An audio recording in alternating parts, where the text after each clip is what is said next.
కంట్రీకి దూరంగా ఉన్నప్పుడు చాలానే మిస్ అవుతూ ఉంటాం. అందులో ఒక ముఖ్యమైనది ఏంటంటే ఫ్యామిలీతో కలిసి హ్యాపీగా కూర్చొని భోజనం చేయడం.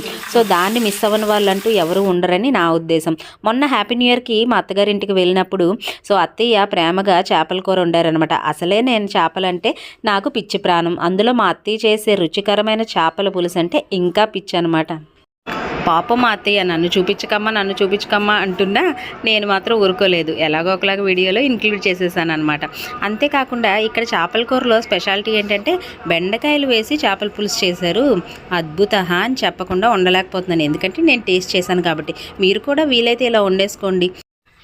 చక్కగా వండడమే కాదండి, ఎప్పుడు ఏది వండినా తనే చక్కగా కూర్చొని అందరికీ ప్లేట్లలో వడ్డించి ఇస్తారనమాట. ఇంకా ఫ్యామిలీ అందరం కలిసి కూర్చొని చేపల పులుసుని ఎంజాయ్ చేశామంటే నమ్మండి. చాలా సంవత్సరాల తర్వాత దుబాయ్ నుంచి వచ్చిన అశోక్ వాళ్ళ అన్నయ్య అశోక్కి గోరుముద్దలు తినిపిస్తున్నారు. అంతే ఈ వీడియో. Bye bye.